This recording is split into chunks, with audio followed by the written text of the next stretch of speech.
Welcome to the Modern Hippie podcast, where we'll be exploring all of my favorite boundary-pushing people and topics surrounding consciousness, psychedelics, mental performance, functional medicine, living in alignment, and so much more. I'm your host, Barrett Perlman, a former pro wakeboarder turned body worker, energy healer, and well, a modern hippie. And I'm so glad you're here. Are you struggling to integrate your plant medicine or psychedelic experiences? Do you feel alone in your journey towards healing and self-discovery? It's time to discover the Sacred Integration Tribe. Our online membership community is dedicated to bringing people together to share their experiences and support one another on their healing journey. With access to a wide range of resources, including weekly expert guidance on live integration calls with me, Barrett Perlman, guest hosts, integration materials released monthly, and heart-centered peer support, you can finally find the tribe you've been searching for. Join Sacred Integration Tribe today at www.sacredintegrationtribe.com and discover the power of community on your path towards healing and personal growth. Again, that's sacredintegrationtribe.com. Welcome back to the Modern Hippie podcast. I am joined today by Sabri Gazail, who is an intuitive guide, thought sharer, and host of the Lost and Found podcast. Sabri now follows his calling to help guide others to find a sense of wholeness through reclaiming the disowned parts of oneself and becoming who they were born to be through his one-on-one guidance and self-discovery school. Thank you so much for joining me today, Sabri. Thank you so much for having me. I'm really excited. Yeah, same. So you and I met because Hamilton was on your podcast. And so then you and I sort of got connected and we're like, we should probably know each other. And Yeah, it was really lovely having that conversation with him. And I think sometimes, when you feel a connection with someone and what they're about, then you see kind of people that they know, and it just always feels like a good entry point to say, hey, like, let's connect. yeah, especially Hamilton's circle. I mean, he's a mentor and good friend of mine. And so I'm always paying attention to who he's affiliating with and following them and checking out his podcast episodes are always just so wonderful. The cosmic shaman battles and the things he's been through kind of blow my mind. Yeah, it's wild, and I'm looking to go out to see him in June at Blue Morpho. Oh, So that's exciting. fantastic. Well, you Yeah. and I should meet in person then, because I'm also planning for the 12-day June, July Oh, trip. wow. Yeah. Oh, yeah. Amazing. Yeah. How exciting. Of course that's gonna happen. Yes. And have you done ayahuasca before? Yes, so the first time I did it was 7 years ago, and the most recent time was January. Oh, fantastic. Yeah, so Are that was there my 5th journey in January. Oh, great. Are you able to find it over there in Europe or Yeah, yeah, there's a shaman here that I've done all of mine with. And she'll actually travel up from London, which is about 100 miles away from me. Hmm. Actually, this most recent one, she actually came to my home, and we kind of just did it in my living room, and I had a few other people over, and she held the ceremony here, which was actually really quite nice, just because I could really kind of just feel settled in where my house is positioned. It's quite peaceful. So God, that sounds amazing. I got to do a ceremony in January with Hamilton at his house. And so it was just me, Hamilton, and two other people who helped run the ceremonies. And that was one of the most incredible experiences of my life because, like, you get to talk during ceremony. It wasn't so strict that, like, we're yeah, conducting this orchestra for the whole room to heal. It was more of him, like, being on the couch and being like, "Hey, Barrett, how's it going over there?" And I'd be like, "Well, let me tell you what I'm seeing right now." And he'd be like, "Okay, you need to do this, this, and this." And I'd be like, real-time feedback. This is amazing. Oh, And wow. such a unique opportunity. Yeah. So when did your kind of journey with plant medicine begin? I well, I feel like I did my first mushroom journey when I was like 18 years old. So like 18 years ago. But interestingly, what I discovered then was that I wanted to separate from everyone and I wanted to be in this room by myself with my eyes closed. And I was having these incredible visuals that were changing how I was thinking about the world. But the people I were with were so concerned I was going to have a bad trip, they wouldn't let me sit in this back bedroom by myself. Every time I would like sneak away and go back there within 5 minutes, someone would be like, "You have to come out." And I was like, no. Um, so it really started more like 6 years ago with, yeah, a time when I was feeling really low and ready to kill myself. And I had these mushrooms and I hadn't taken mushrooms since I was 18 and took them just on a hope and a prayer that something might change. And sure enough, got this incredible download of consciousness walking me through how to love myself for the very first time in my entire life. And Mm. um, from there, I was like, what's going on with these mushrooms? And began to take them more regularly and set time aside every month to take them by myself in my bedroom. And I would oftentimes just lay in bed and close my eyes and see what I would see and enjoy how my problems were being reframed and healing and integrating after that. And I started to become a happier, healthier person. And so, yeah, like 7 years ago, I was not the person that you see in front of you today. And I have psilocybin specifically to thank for that. But I think I first sat with ayahuasca maybe 5 years ago. And then again, maybe 3 years ago. And then I just went to Peru in September for a month and I sat with it 5 times while I was there.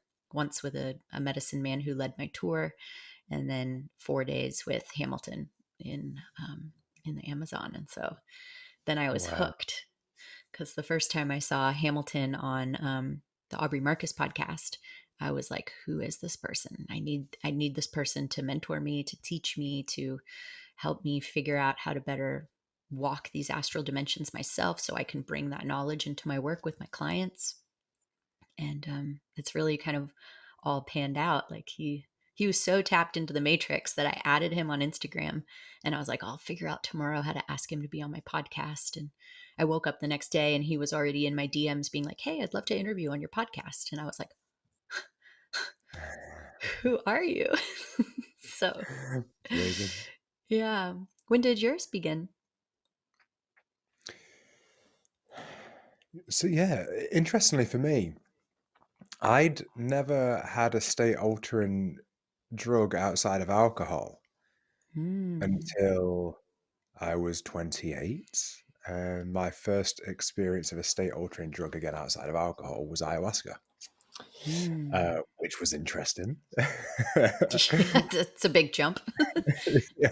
And I remember, I hadn't smoked weed, like anything. So I remember speaking to someone at the gym. I was in the sauna, and this was someone who'd done kind of all the drugs except ayahuasca. I want to say all the drugs, I mean like all the psychedelics. Hmm. And I feel like I have to say that because sometimes I feel almost like the term drug has maybe some negative connotation, but you know what I mean. And Yeah.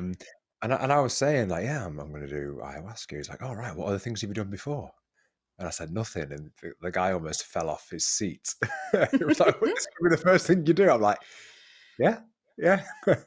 um, and yeah, it was really wild. I mean, every time I've done it, actually, except the fourth time, which was interesting because it gave me something completely different. But every other time Mm, apart from that, really, really profound, strong visions. Full, off we go into another dimension. mm, And some repeated things, but I've always found that managed to navigate I've managed to navigate it really well. Like there's something within me that seemed to understand or kind of get the lessons that I needed to navigate the journey, um, well. I mean, I Mm. was, kind of sharing this with Hamilton on my first one. It went from, kind of seeing like, I'm in the kaleidoscope. So I'm seeing all the geometric shapes and I'm seeing like snakes come towards me and teeth. I'm like, okay, this is interesting. Mm. And then these two demonic entities. And it didn't matter if my eyes were closed or open. There they were. And Mm. at the time, I guess this was like my frame was okay. I guess I've got to fight these things. Oh. And so then all of a sudden I was in like almost like a coliseum, like a battleground, like phoom, I was there. I was like, all right. And there's these two demonic entities, and I was like, all right, let's go. And then it's like I paused and I kind of like tilted my head and looked closer. And then I noticed what made them demonic. It was pain. Mm. What I was seeing was their pain. And then I had this realization of, oh, these things need love. They don't Mm. need fighting. They need love. And then I just felt like this deep sense of love for them. And they just went, and away they went. And then I was looking around the room at the shaman and one of the guys that was helping facilitate. And it's like I could see like how they looked was completely different. Like one of them looked like weathered, almost like an old tree. Ooh. And it's like I could see their pain and I could see like what they'd been through and I could see it was really interesting, just this kind of idea of, sometimes when we see behaviors and people behave in a certain way, whether it might be anger or jealousy or bitterness or whatever it might be, but it's like, oh, that's there because of some type of pain. Mm-hmm. And the currency to neutralize that is not more of what they're projecting out, it's love. And that was Mm. like the kind of resounding message of no, like love is the currency that they need. That's the thing that's been missing. Offer love. So that was pretty powerful. Um, Yeah. and And in that first one, I mean, I was I could see like mathematical equations on the walls, and I'm seeing sound waves travel towards me, and it's like I could think of everything that had ever happened in my life and it just felt perfect. It's like I understood why everything mm. had to happen the exact way that it did. And it made so much sense. And I felt so much gratitude for everything, for the stuff that I would have labeled, bad or difficult or trying. And it just made so much sense. And Mm. I got it. And I felt the most kind of loving, blissful feeling for like the next maybe like 5 hours. Mm. I love that. And I love that you sort of had that discovery of love as the tool, as the weapon. That's something that's really come to light for me in my life as well. That, I have this Arcturian lineage as well, I guess, that and the major tool they use is love to alchemize everything. But it's become very apparent to me in my life that exactly like what you were describing, that these beings in pain can be alchemized with love. And I think a lot in that realm as well is alchemy through love. And that's like what Hamilton teaches, is to send rainbows, but send love, and to be able to tackle and conquer those sorts of things. And I find that just so applicable to most things that we go through in life. Like, most people just need compassion and love. And I know, like, I drive through traffic and I feel like the only one out there who's sending love to every single person who cuts me off. Excuse me. And so I'll be driving around and, someone will take a light that cuts me off. And I'm like, oh, I guess they must have really needed that. I send them so much love for whatever their situation is that they had to do that. And it's a different way of going through the world. But I think also what I honor is that in that ayahuasca space, I hear a lot of similar stories from people about being in the moment and knowing almost exactly what to do to conquer what's in front of them or to navigate Mm. what's in front of them. And I think that's the beautiful intelligence of the plant medicine coming through. So I'm also curious, how far along were you on your self development path? And did you already have a lot of tools in your toolkit for self reflection when you got to these ayahuasca journeys? Yeah, well, so I started listening to some of the kind of the OGs of self-development, like Wayne Dyer, Brian Tracy, Zig Ziglar, Stephen Covey. Mm.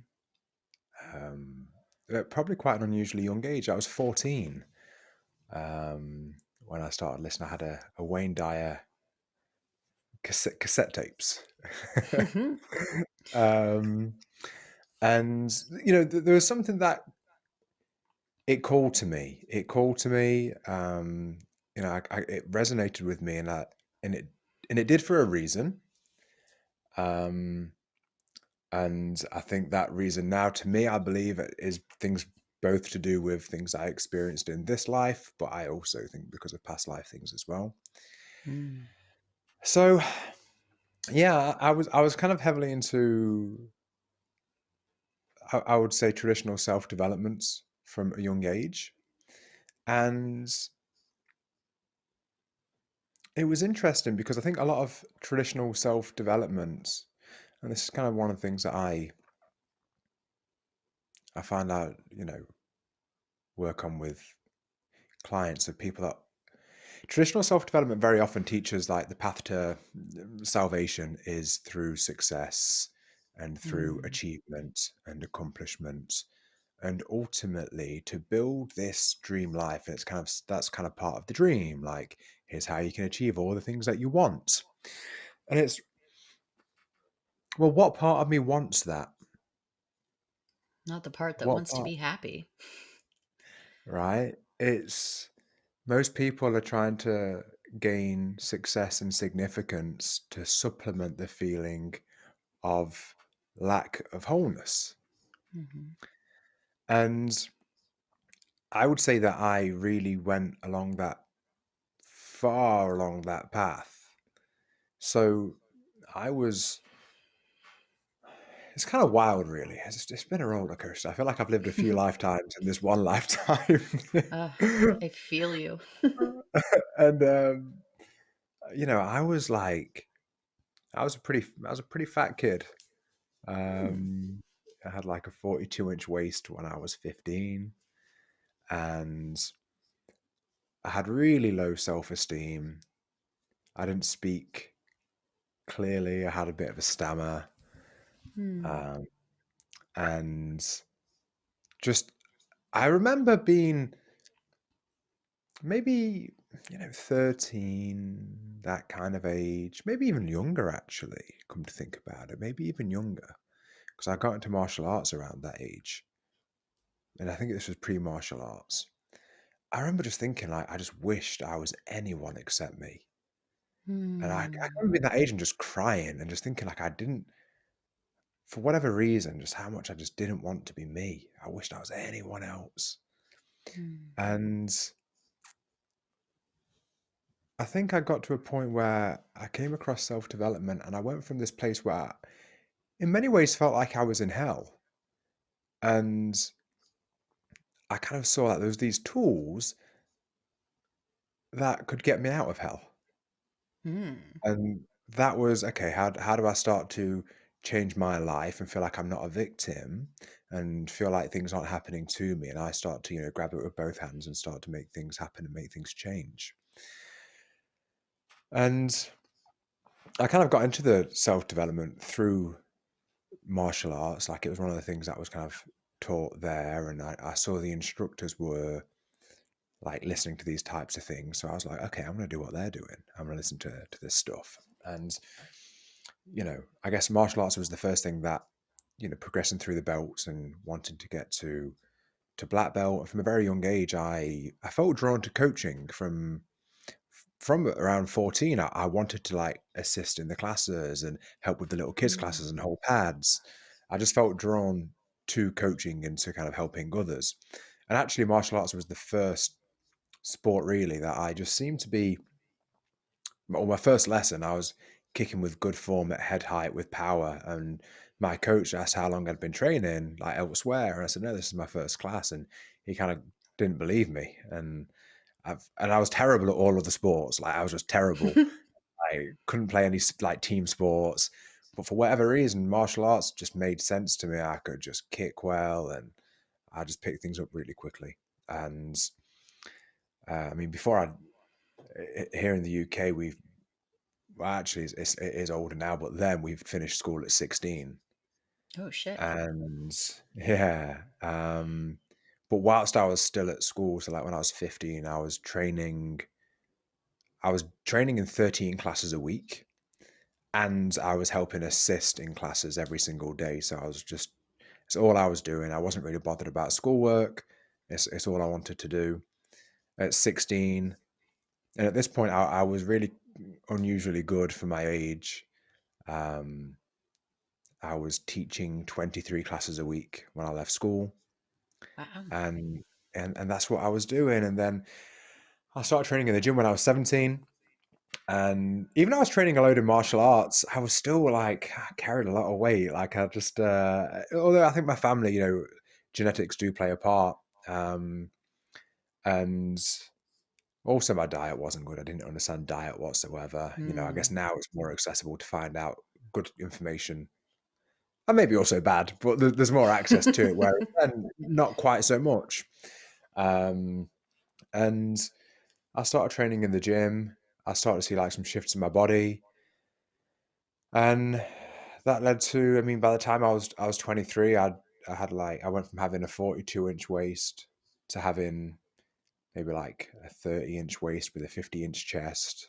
I'd competed in Wow. bodybuilding when I was 23. Um, I opened a martial arts school when I was 21.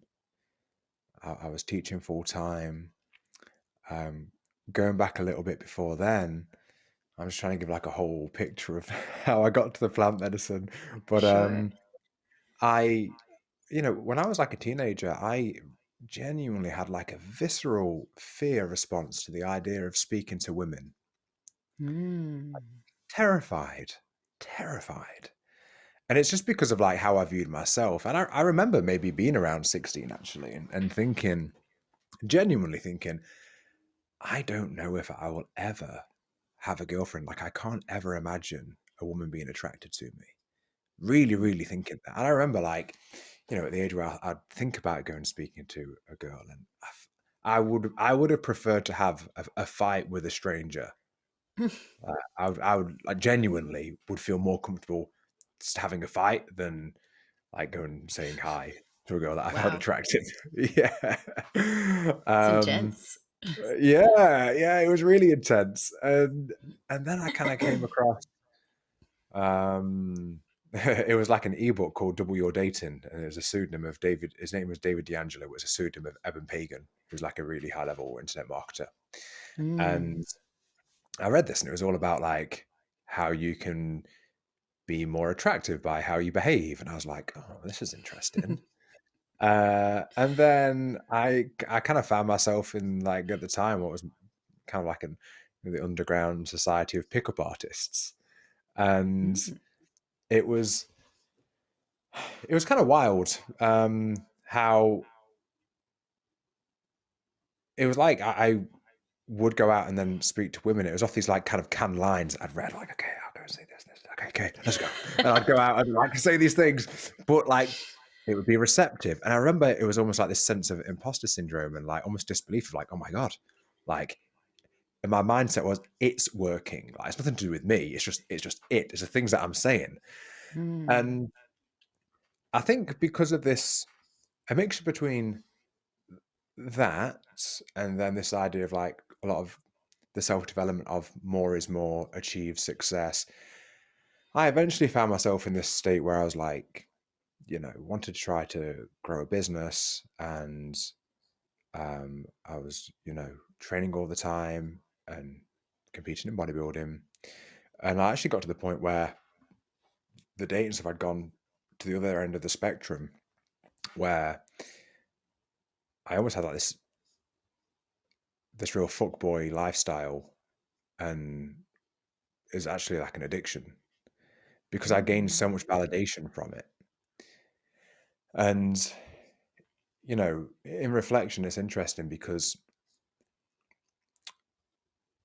it's almost championed in society for a man to be able to have a lot of sexual partners. Mm-hmm. Um, so I was kind of getting validation from peers or other men on one hand, and then on the other hand, I was getting validation myself because I guess I was still this underlying belief of, kind of going back to this old belief of like believing I couldn't ever imagine a woman being attracted to me. So there was this weird underlying thing behind it all where I don't know, like each person that I would be with or be intimate with or sleep with almost felt like just like another little confirmation that I'm okay. Mm. But I still didn't believe it myself. Yeah. And actually, I had a real fear of letting it go anything past just a sexual connection. I felt like, well, if they actually saw me beyond that, they would see who I really am, and then I'd be rejected. So it's Mm. almost like there was this thing happening that stopped me from having like deeper emotional connections. And I would say it wasn't until I met my daughter's uh, mother when I was 27, I think I was 27. And, we were in a relationship, but the amount of anxiety that came up for me, the amount of triggering that was happening, it was wild. And at the time, I didn't understand what was happening. And I remember feeling like all of the feelings that I had when I was maybe,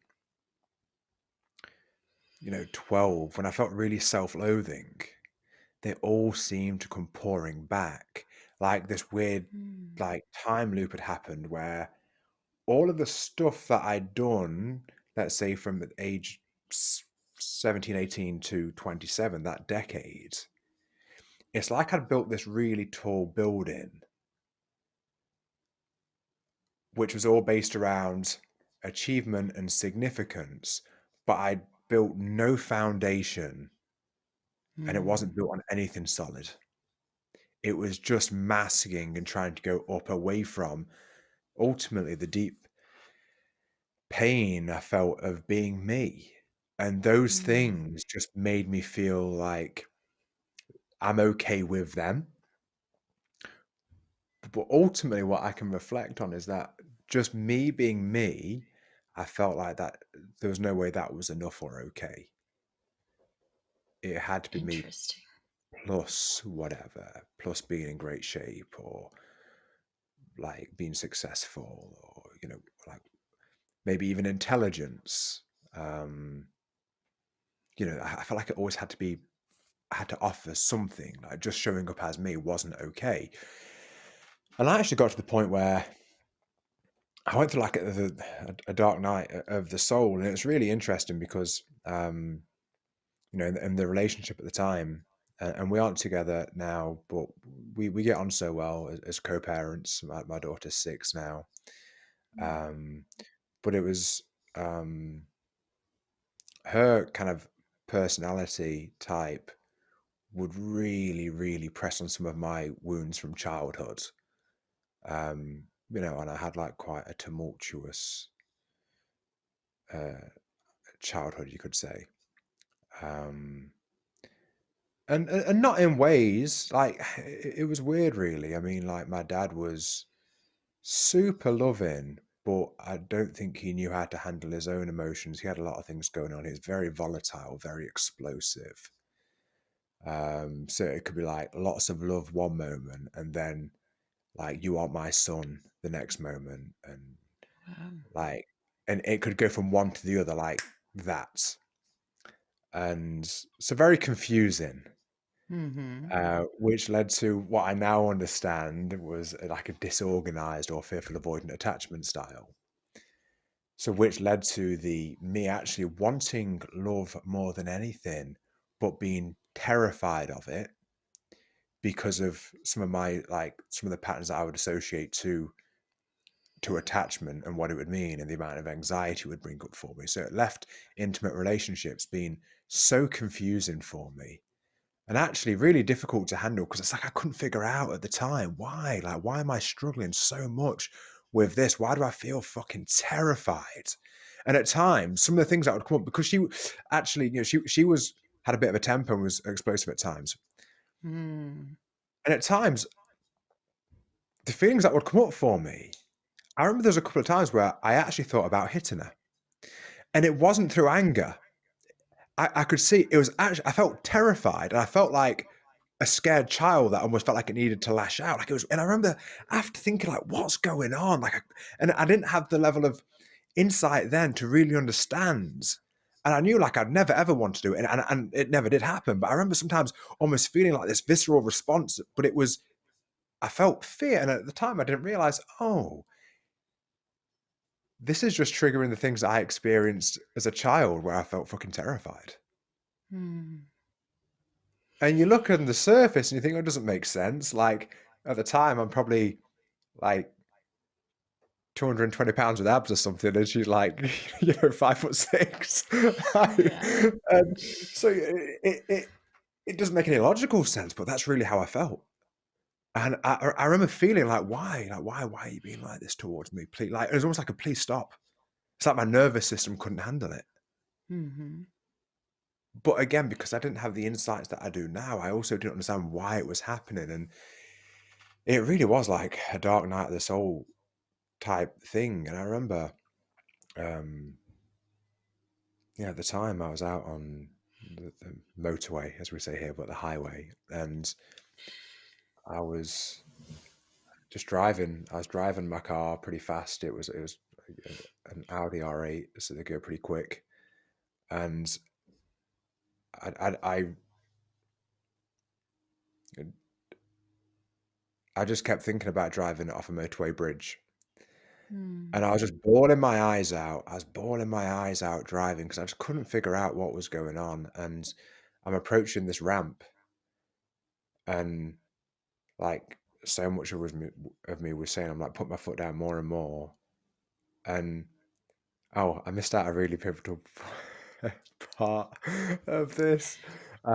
We'd only been together 6 months, and it wasn't planned. She ended up falling pregnant, and I'm in Mm. this space where I'm struggling, and then I find out she's pregnant also, and it just felt like so much to handle. Like I can't even figure out like what's going on for me, and then this is happening, and like, and then she's like, there's all the extra emotion then that she's experiencing through pregnancy with the hormone fluctuations and all of that, and the only thing that like at the time I just thought was like, no, I know I've got a child on the way, and I think that was the only Mm. thing. If I'm honest, I kind of it was like a last second thing of like, no, I can't, and it was around that time that I then did ayahuasca for the first time. That's where I think it Mm. began, and it's interesting because there's this idea that we go through like life is in like 7-year cycles, and at that point I was 28, and that's when I'm about to turn 35. So I've had like a 7-year cycle where I began a much deeper journey then of going, okay, it's time to go deep, and I just knew I've got to go deep and find out what's going on here because I knew it Mm. wasn't healthy. I knew it didn't make sense. I knew I wasn't a bad person, and I felt so confused, and I felt like I've got to figure this out. What's going on? And I think a lot of traditional self development can really create a trap in ways because I think it takes you further and further away from what the actual sources of what's going on deeper. What parts of ourselves have we fragmented and abandoned? And there's just so many parts of us that are just like in the shadow with the hands out, saying, "Please, please, just accept me in my whole. Please, like, Mm. let me back." But I'd spent all that time thinking, "Oh, this is the way." Like, like a hyperinflated kind of image of masculinity and like the sex life and success and how I looked, and really all the things that were making up for just how bad I felt about those areas of my life when I was younger. So it was really interesting that I almost had to have the building flattened, and then I had to go, right, before I try building again, let's go deep and let's start laying some foundations. God, what a beautiful analogy for everything that you just put on the table. There's so much to unpack there, and I really honor your story, your process, and thank you for sharing that, because I think that's something so many people are actually going through. And I see you, and I too have had those moments of driving down the highway or over the bridge and just going, if I just turned the handle real quick, I could tap out. Yeah. And for me, it was my dog, who you can kind of see behind me at the moment, who um, kept me here, my child. But that so many times we just want to dissociate from those parts of us that bring us so much pain, and to pretend like they don't exist. And then you sort of grow up and you wonder why you act out in these certain ways that are either a fear-based response, an anger-based response, an avoidant-based response. And we just want to slap more, like, work harder, fill yourself with love. But, like, sure, you can fill with love, and love is my tool, love is my weapon. But it took going deep into the darkness to be able to walk so much in the light, and continuing to dabble. There's those lessons there that they're crunchy, for lack of a better term. And I also think that what you went through is a common thread amongst men, um, not knowing how to handle those interpersonal relationships because maybe you didn't get what you needed at home, or it was broken in the ways that you described. And then, as women, we usually just want to love, and then we're wondering why the person who's meeting us is so avoidant. And for instance, I tend towards anxious attachment, Yeah. and I do wonder why I received so much love at home. And maybe that's why, like, when it's not touching, and when it's not good communication, and when it's not clear answers and quality time and all the things that my parents gave me, I'm immediately unsecure, um, Mm. which has its own different challenges. And yeah, I'm curious what you did then to, well, I guess you turned to ayahuasca, which sort of brought you there. But what were the self-help things that you actually found beneficial to start reclaiming those parts of you? Yeah, it's really interesting actually, because I suppose I finished the story 7 years ago, and a Mm. lot, like, the most has probably happened in the 7 years since. Yeah. Um, so, wow, okay, so And I only say that because I think ayahuasca is the tool, right? It's the yeah, tool that opens the doors to seeing other things, but then it's the integration, and it's having access to these other modalities and ways of looking at what came up to really heal yeah. and integrate those parts. I started going into some of the childhood stuff of making sense. I had like a guided session, and then after, maybe I'm fortunate enough that I can actually take myself there as well. And now, I mean, I have a whole different thing that happens now, but like, we can talk about that after. But at least then I could kind of um, guide myself through it a little bit. Where I remember I'd have a memory of something that, for example, my dad had said, and then it was like, oh my god, like I'd start crying. I'd be like, I know what that is. I know what, and whilst, like, one of the big things of, I always felt like, I had to compete with others in a way or be as good as others. Mm. And then I had this memory. Ah, bless him as well, my dad. He didn't know. He didn't know. He was just unconscious. And but I remember, like, I was a pretty chubby kid even as a young kid. And I remember him, like, one of my friends was over who wasn't. And my dad said, like, "Oh, look at so and so. He hasn't got any fat on him. Why can't you be like that?" Oh, Dad. And I remember it, and it was almost like a like, what's wrong with me? Like, Mm.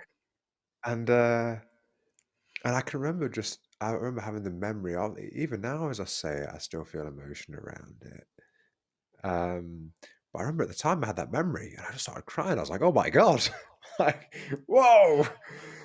And it's little things like that which can then form the belief of, okay, why can't I be like that? Okay, I guess I need to be like that. Mm. I guess I need to be like that. And there were little things like that that, I just started kind of going into more of these childhood things of remembering things that I'd completely forgotten. And I started to do some of that. And I would say when my daughter's mother and I separated, um, it was interesting because it was like there was a lot of love and a lot of volatility in the relationship. And once we actually separated, I'd done ayahuasca whilst we were together, and then I did it a second time when my daughter was 6 months old, and then a third time when she was one. So I did it Mm. once, 6 months later, 6 months later, 6 months later. And at this point, we'd actually separated when I did the third one. And then at this point, and since then, really from when we've probably been separated maybe 3 months or so. And I would say then from then we just had such a good co-parenting relationship. And it's like we could both just kind of let go of any of the volatility or the things that we'd been through. Because we could sense neither one of us are doing this on purpose. It's not through malevolence. Mhm. And we knew that. At the time we just felt like from, not looking at it in detail, it's like we just clashed. We just didn't fit for whatever reason. And now I kind of have a much better idea of what those reasons are. But that was enough. So um, I would say, if I'm honest, I then spent 5 years single. And Mm. actually, I was kind of working on me.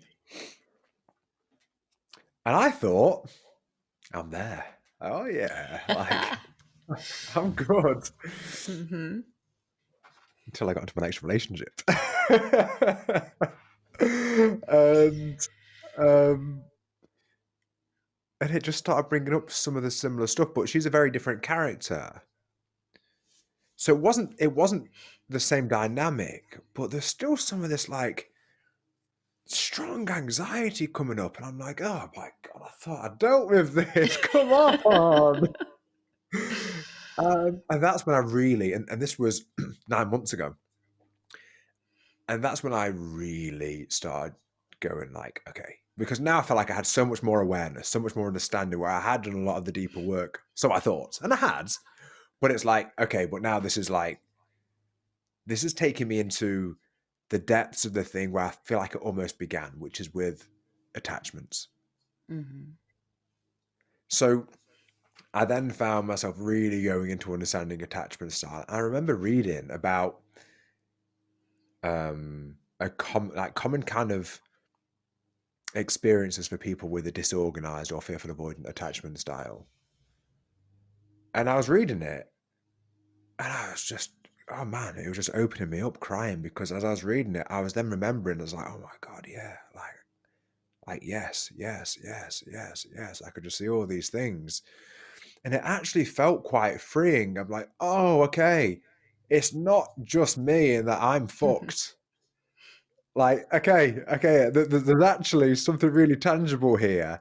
There's a reason that I've always been hyper aware of like micro expressions and super vigilant, because I've done that from a very young age of like monitoring, like, is there explosive behavior about to happen? And Hmm. just so many things that would make sense as to why I had this longing for love and acceptance and connection, but also massive fear around it.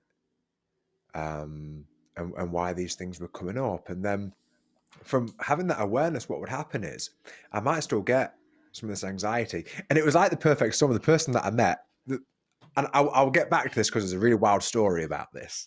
But Sure.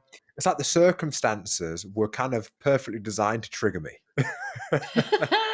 Isn't that how the universe always works? It's like, here's Of your new course. curriculum. Yeah. So for example, like for me, feeling attachment to someone, because again, I mean, for 5 years I was single and I'd like go on dates, I'd meet women and I just wouldn't feel anything.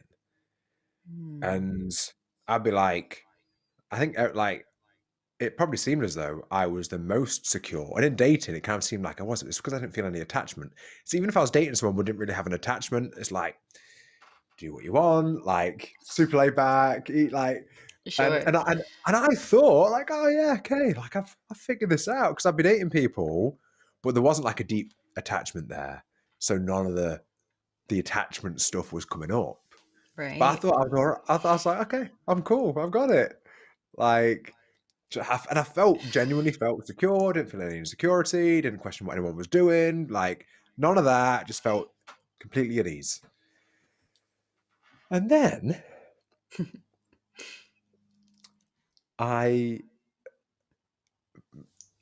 matched with this woman on Hinge, and she'd sent me a message. And I looked at her pictures and I was like, wow, okay, like, wow, okay. Like, she almost looked like my idea of what my ideal woman would look like.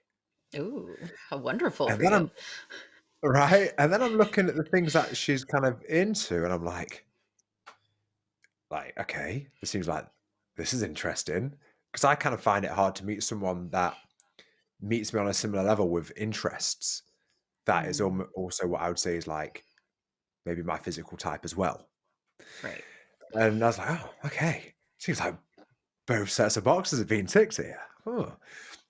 And then after 3 messages, I just had this feeling of I need to speak to this person. And so I said to her, I was like, hey, like, do you want to speak on the phone? And she was like, okay. And that day we ended up speaking for 6 hours. Wow. We ended up speaking for 6 hours, yeah. And it was the wildest. I felt like I knew her. Like, Hmm. I feel like I knew her. That was on the Wednesday, and she lives 100 miles away. Ooh. The Saturday she was at my place, and she was there for like until Monday. And it's funny because Hmm. this will say whatever it says about me. But previous to that, I wouldn't even let people stay over at my house. Like I felt funny about it, and I felt like I couldn't sleep properly if there was someone sleeping Hmm. in my bed. And but none of that was there. And honestly, I opened the door and I saw her, and I felt like it was love at first sight. Hmm. And was it like the day after, the 2 days after, we're laying in bed, and I'm thinking, what the fuck is this? Because I feel like I love this person. I'm like, what the fuck is going on? I'm like, I don't even know her. What is this? Hmm. And then I was thinking, well, I actually feel like I can really show up as me. I feel like I'm really being seen. And then I was thinking, well, maybe love isn't just something that we exchange. Maybe love is like, maybe it is a state in which we exist when we feel like we're being seen in our fullest. So when we feel like we can Hmm. show up as ourselves, we enter into what we are, and what we are is love. Oh, fuck yeah. And I was like, oh, maybe that's what's going on. Like we're just in this kind of space where I'm showing up as me and she's seeing me and she's fully accepting me. And I'm able to have these weird esoteric conversations, and I'm talking about probably another conversation in this, but 2 years ago, when I had no idea what channeling was, and I ended up writing one specific day for 2 hours, which was none of my thoughts, and it was all biblical, and I'd never read a Bible, and I didn't, Mm. and I was like, "What's this?"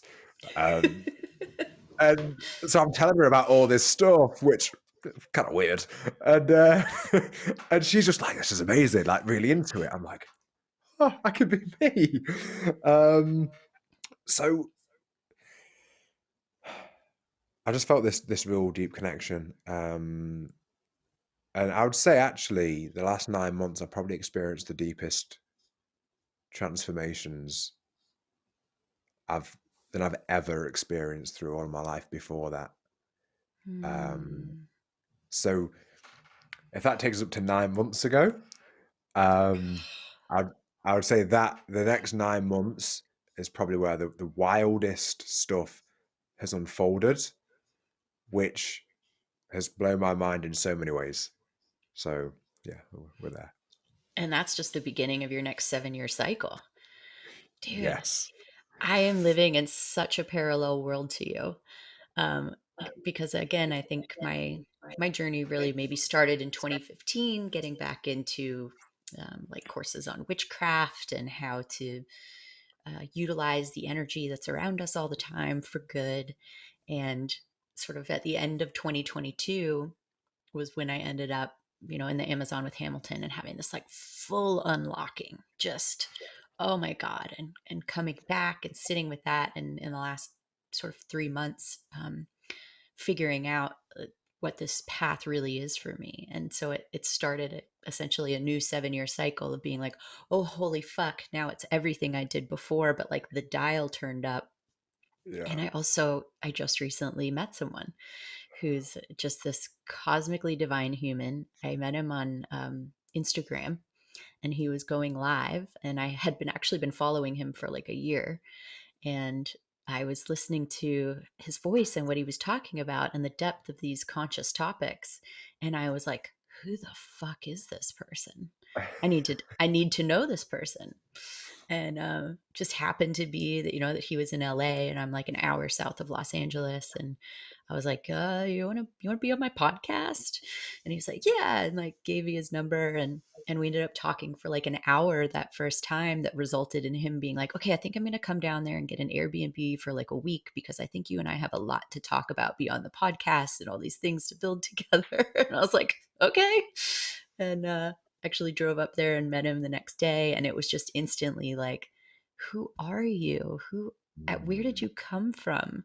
And into all the same things. And um it's really only been not even 3 weeks right now, but we're also kind of quantum dating, and just the depths at which he's experiencing this unlocking from me and our interactions, and what he's helping me unleash in myself. And yeah, the ways that we've so authentically shown up with each other, like he's unlocking like my weirdness that's inherently in me that I usually feel so judged for.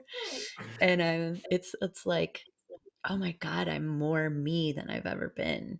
And there's such a love and a beauty and a power to that um, I hope never goes away. Honestly, Barrett, I think it's all our soul calls for. This is like the thing that really is my message to people, because I've experienced it really over the last few months. So it felt as though when I met Kate, um, there was it was really interesting. It's like our souls are connected. And Mm. actually, I believe they are. And actually, from my most recent ayahuasca experience, they are. And according to psychic readings that she's had, they've they've all said that two things. They said maybe like four different ones that she's seen. They've all said, "Oh yeah, you two are soulmates, and you've been together in past lives.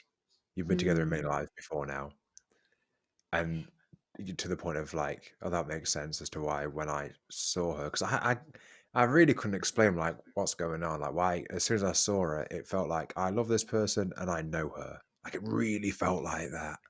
Yeah, I'll double down on that too. Like, and he's not my type either. Like, he's not who I would be like, that's the guy. But I look at him and I'm like, he's so, the depths of his wisdom and knowledge is, and, he is fit and these things, but just so attractive to me that I'm like, I don't give a fuck that he's not my normal type. I fucking love this human.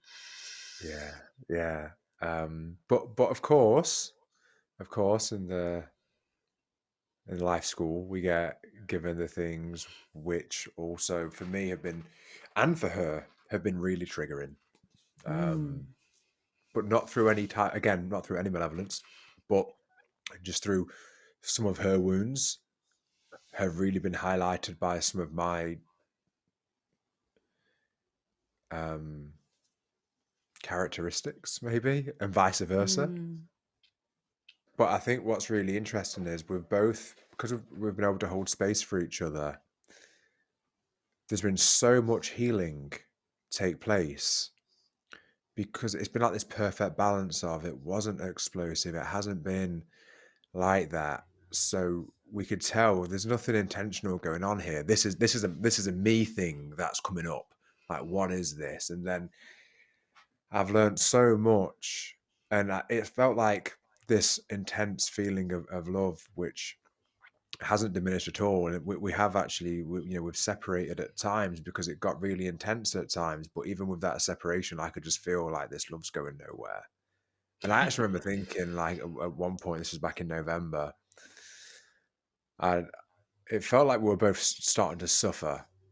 Like, it's like we were slipping into unconscious and we were suffering. And I actually I just said, like, what am I meant to do here? And I got an answer external from me, and it said, if you were operating purely from love, what would you do right now? Ooh.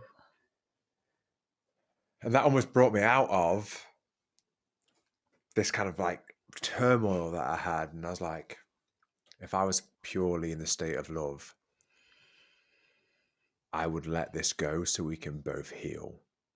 Because Mm. right now, and this is how I felt, and it's interesting that, Hamilton's Blue Morpho is is the butterfly. But I remember when I had this awareness, we spoke, and I said, right now we're both caterpillars in this relationship. We're behaving like caterpillars. And I know that I want to be a butterfly. And I think we need to have some time apart so we can go into our cocoons and we can do the work, we can do the healing, so we can emerge as butterflies. Now, if only one of us emerges as a butterfly, I've never seen a butterfly hang out with a caterpillar. And Yeah. if we don't emerge that way, then hey, maybe that is it. And I could just tell that, but from that place of separating, that I would still almost, I feel like, have an infinite love for her. But I could just see there was suffering going on, and I feel like trying to fix it whilst together will be like trying to repair an aeroplane engine whilst it's flying. Mm. I feel like, okay, let's bring this down to the ground. Let's let's have that space so we can do what we need to do on ourselves. And it was really interesting because from that place, I know when we had time apart, I was really thinking how much of the pain is because of what the reality was, and how much of it was based upon my expectations of what I think should be happening and the story that I have around what I believe a relationship should be, or what it should look like, or what it should entail. And then I thought about that and I was like, well, that's interesting because I do believe it is more about my story and the expectations. And then I had the awareness of, I've got no fucking clue what a healthy relationship looks like. Mm. I've not seen one. I didn't see one growing up, and I've not been a part of one. And then I was like, so I'm trying my best here to imagine what a healthy relationship should be like, but it's from a skewed vision. It's just from my own perspective. It's like I've seen I've seen a cake in a shop window, and if you put all the ingredients in front of me and say make the cake, I can have a go and guess. But if I put 9 eggs in a bowl with a bit of milk, I'm going to make an omelette.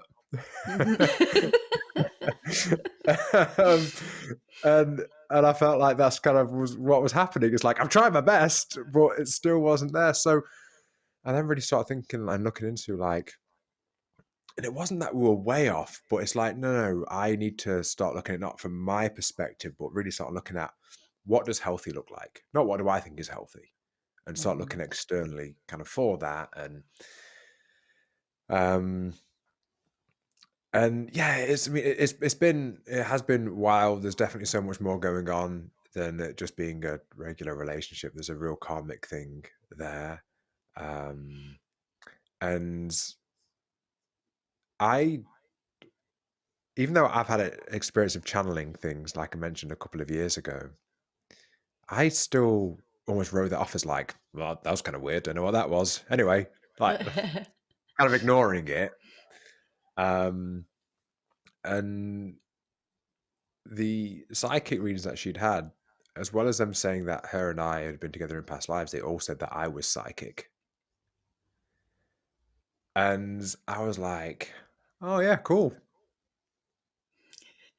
And then Avoid. not really think, yeah, like, okay, I was psychic. And then I started thinking about it. And it's funny because I actually think I've always known it, but always just I'd go to like the left brain and go to like logic and like linear thinking. I'm like, oh, just coincidence that I would, for example, what was it, a year and a half ago, I was involved in a business where there were some things that happened which you just couldn't guess. And I would get a feeling of like, I think this thing's happened. Then I'd call one of the other directors and say, hey, I think this thing's happened. And he's like, no.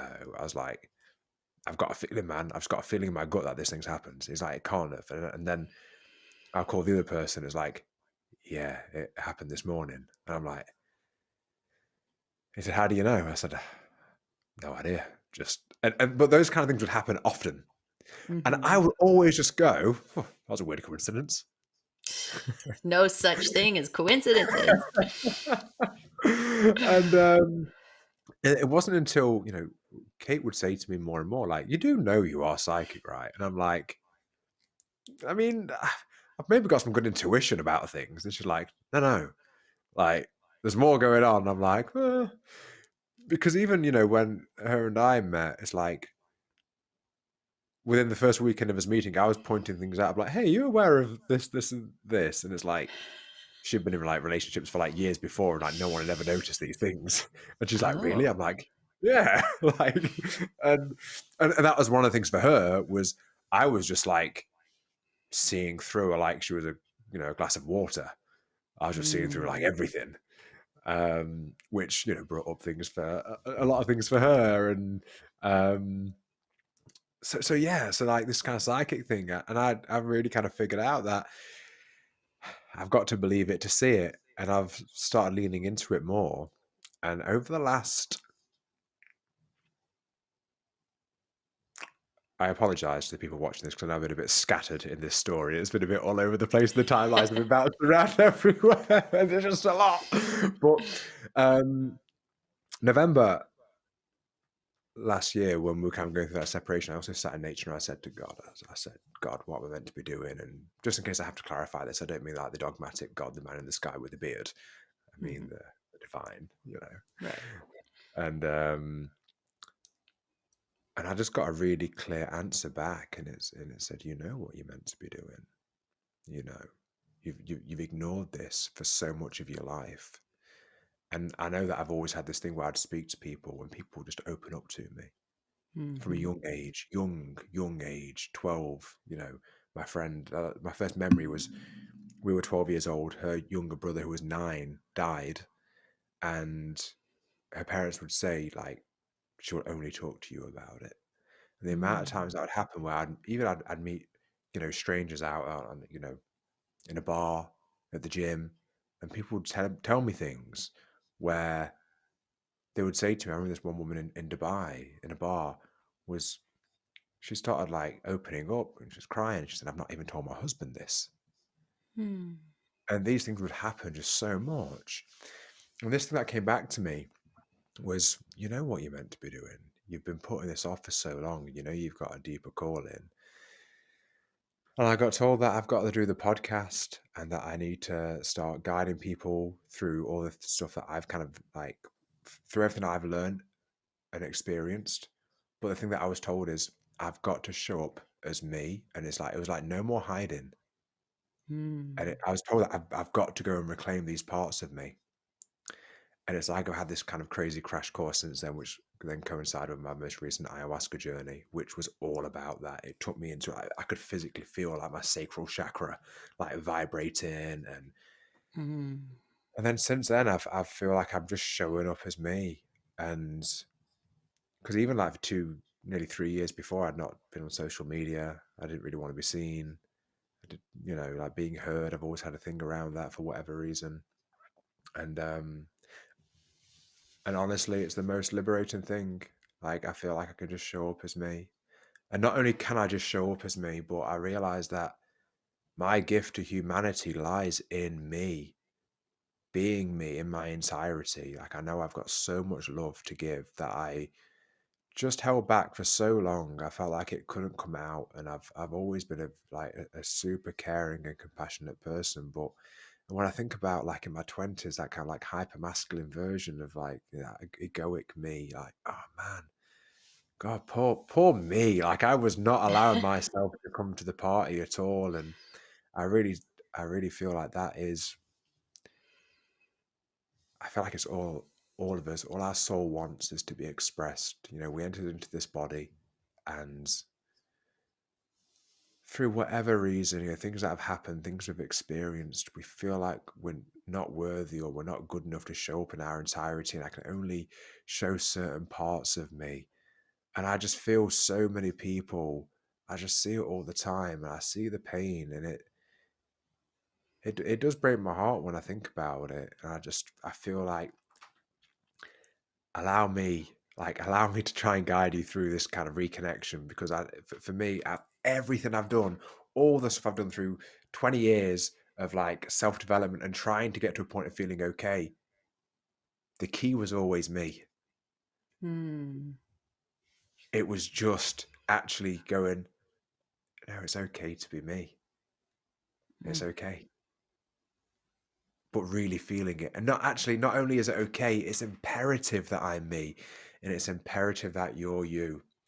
And you're never going to have the regret. You know, if you get to your final hours of life, you're not going to think, why wasn't I more like this person? Or why wasn't I more like that person? The only regret you're ever truly going to have is like, why wasn't I just me? Mm-hmm. Why did I go through my Abs- life thinking like that wasn't okay? Absolutely. I think dropping into our authenticity unlocks those deeper layers of love within us as well. Because the less that you're judging yourself, the less you're judging others, and the more love you have for yourself and all the parts of you, the more love you can give to others and share with others. And so I think you've just said that so beautifully. And thank you. Thank you so You're much welcome. for sharing that That, story. it was a lot. And I kind of went all around like in every direction. I love it. I was following though. um, Uh, and so, that sort of brings us around to how does this, work in funnel into the work that you do, or how can my listeners, if they love what you've said today, how can they work with you? yeah. So at the moment, I'm building out a a platform, but right now I'm mainly doing one-to-one guidance. And I mean, I know I've said a lot. So you think, how could I possibly have missed anything out? But I, as I've kind of lent into the belief that actually I have got more going on here than just an understanding of things, that I do get strong feelings. I get really strong sensations in my body now, and it's actually in my chakras, and it's what's going on for the person that I'm speaking to. And you know, like for example, if there's a sense of identity kind of inner conflict going on, I'll literally feel a tightness in my solar plexus where I almost feel like a slight anxiety here, and I'm, Mm. I'm aware, and I know it's not mine.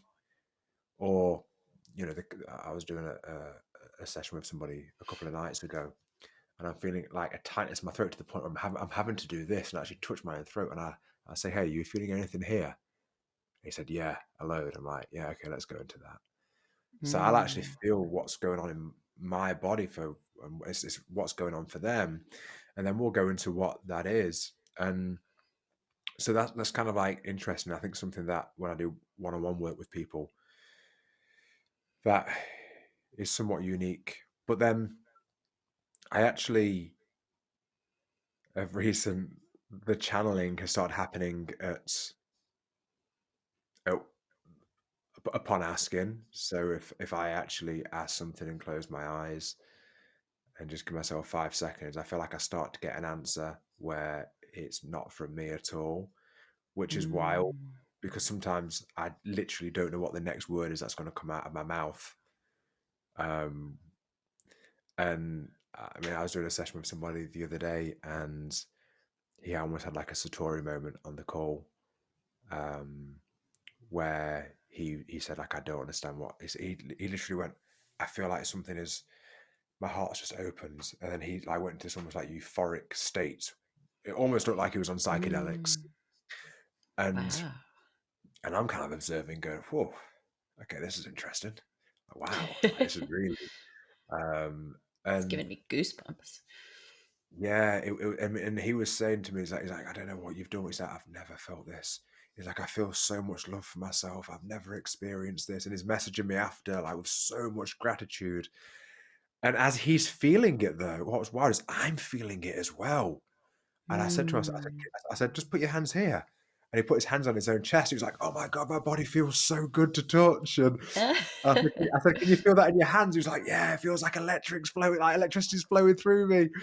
Um, so again, as always, it's a long answer to a simple question from you. So at the minute, I'm mainly doing like one-on-one, whilst I'm building out the self-discovery school, which is actually going to be, I asked, and I've been told I need to create a course which is channeled. Mm. So I'm just going to kind of have that faith in this connection I have with Source, where I'm going to do the recordings on basically doing guidance for people of how to work through the chakras and actually do the reclamation of a lot of these abandoned parts of us, how to reclaim them, how to then create a solid sense of identity of who you are based upon reclaiming the abandoned parts, not who you are fragmented, who you are in your entirety, then go into the heart, learning how to have absolute love for who you are, giving that love outwards, and then kind of going up to the vision of what do you actually want based upon true alignment with your soul in its fullest. What do you want from there? Not what do you Mm. want from the place of feeling fragmented and broken and not enough. And if I have these things, I'll feel a little bit better, which is the trap that I ran for years. Mm-hmm. So, yeah, the best places to find me are Instagram, which is lost_found wisdom, or Sabri Gazail, which is my full name, and my YouTube. I've got a podcast on there, Sabri Gazail, Lost and Found. But Instagram's probably the best place to find me right now, or sabrigazail.com. So any one of those. And I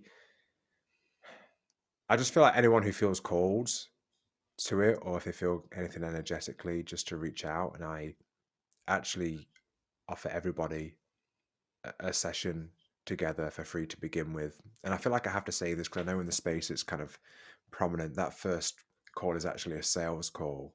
And my pledge is it's not a sales call. Like, it really is. Let's do a session together, because I want to connect with as many people as possible. And there's absolutely zero obligation in doing anything together after that. If I can offer, I just want to offer as much value as I can. And I know that Mm. the